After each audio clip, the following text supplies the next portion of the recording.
Have you ever wondered, what's the best thing of the night sky? Is it the city lights? Or fireworks?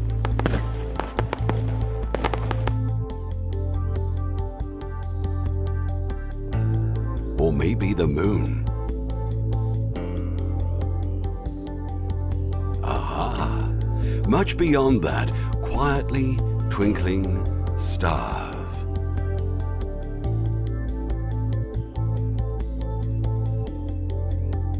If you look at the stars every night, you must have tried to count them. What are those, and how come they are so many? Quite frankly, we have one sun, one moon, but countless number of stars.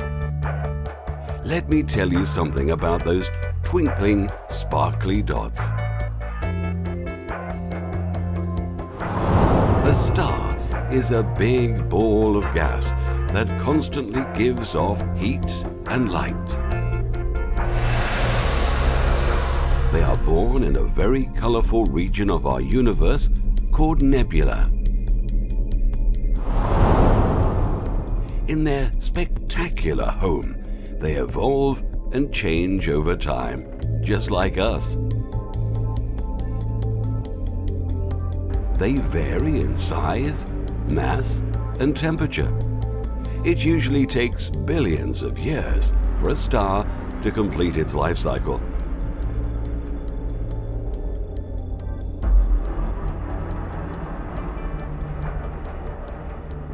Do you know the closest star to us, and also the one which is visible in the broad daylight? That's our sun. Quite right. Our sun is also a star, or as far as the stars family go, a very average one. There are many other stars, far bigger or smaller,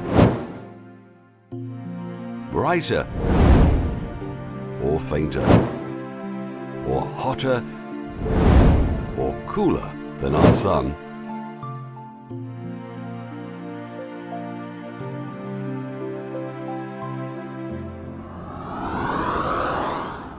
However, our sun is the largest object in our solar system. It contains more than 99% of the total mass of the solar system.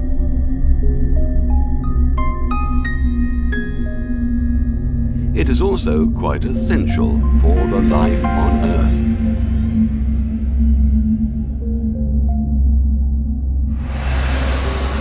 Our sun is almost 4.6 billion years old, and it has enough fuel left to live on another 5 billion years. But do you know what will happen to our sun after? All stars are formed from a nebula. A nebula is an interstellar cloud of dust and plasma. We also call it a stellar nursery. Here the stars grow and enter into one of the two pathways of their life. Depending on its size, the star either becomes a main sequence star or a massive star.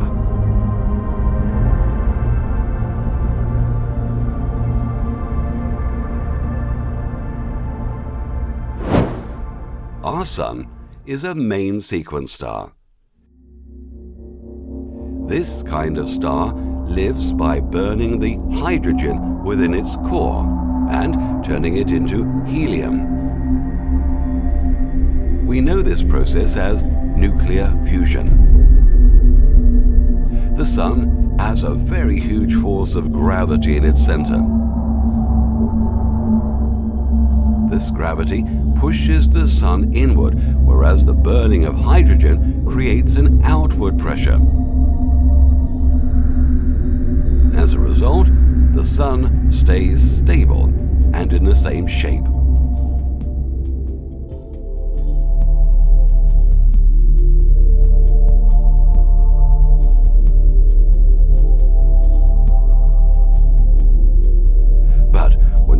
hydrogen is used up, the helium core starts to contract further. Because of the extreme force of gravity in the core, the helium fuses into carbon. The outer layer of the Sun keeps on expanding, cooling down, and slowly loosening their shine.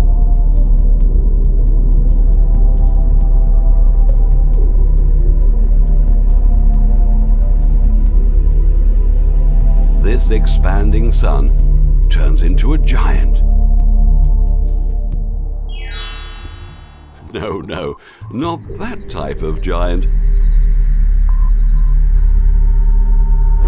The Sun finally turns into a faint, big, red ball of leftover gas, which is called a red giant.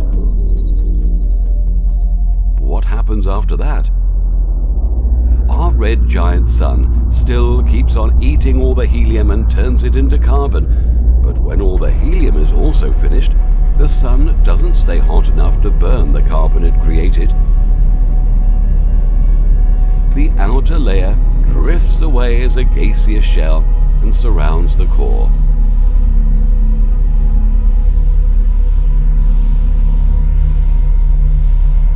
We call it a planetary nebula.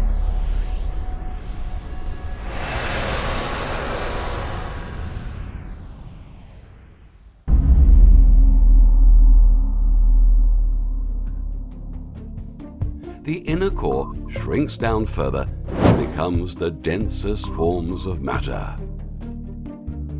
We call it a white dwarf.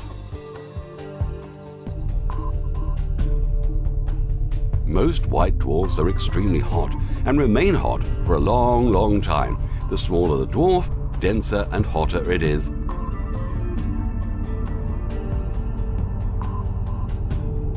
But as time passes, they also dim and cool down.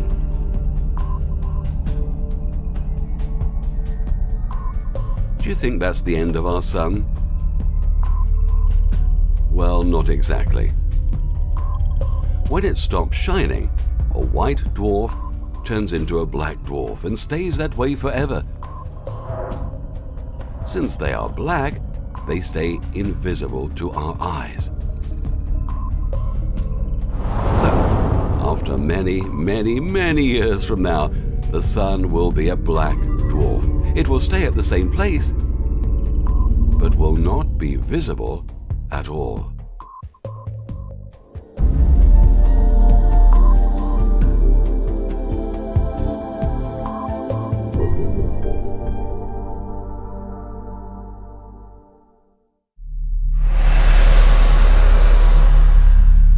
That was the story of our Sun, or to be precise, suns like all the main sequence stars. But if you may recall, I've told you earlier that there are also other types of stars in the nebula. These are called massive stars, or also known as blue supergiants.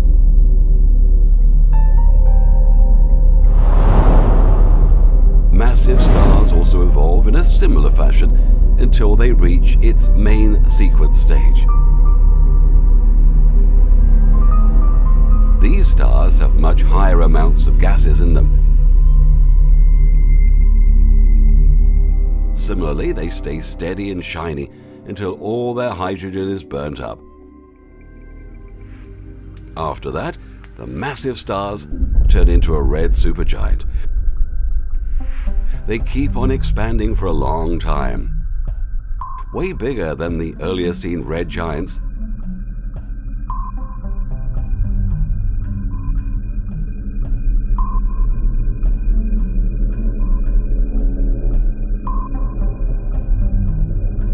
Their core is also massively denser than a red giant's core. As a result, someday their core collapses under its own weight.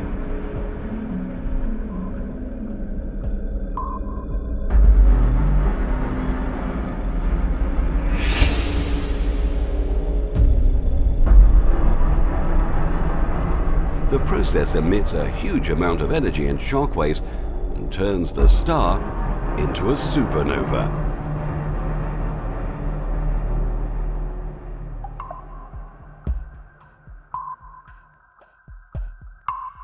For a short time, newborn supernova shines brighter than the entire galaxy.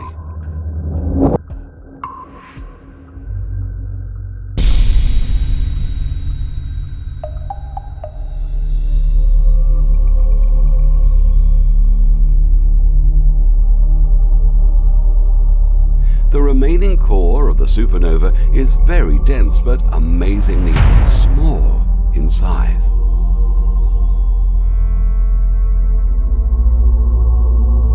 It is now called a neutron star.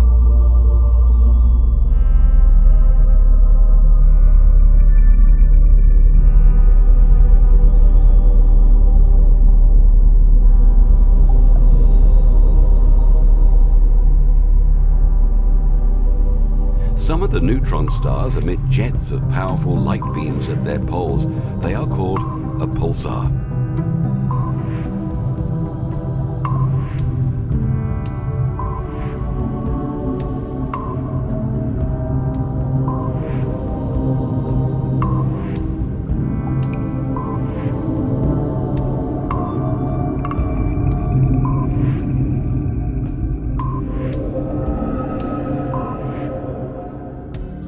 But sometimes the surviving core is again pretty great in size.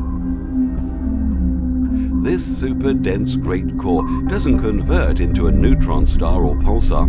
Instead, it contracts even further and becomes a black hole.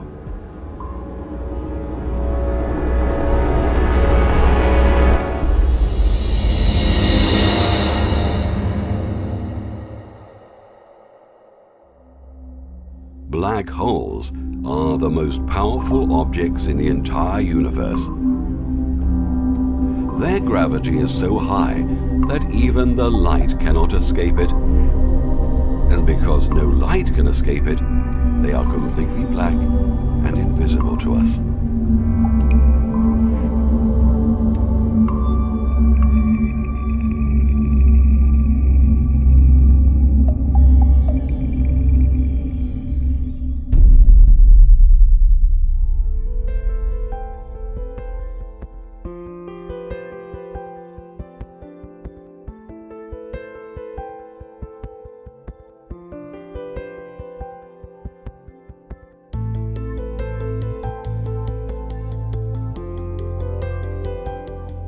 So now you know that how much amazing action is taking place in each and every star above the sky. And I'm sure you're convinced the stars are the best thing you can see in the sky, even better than fireworks.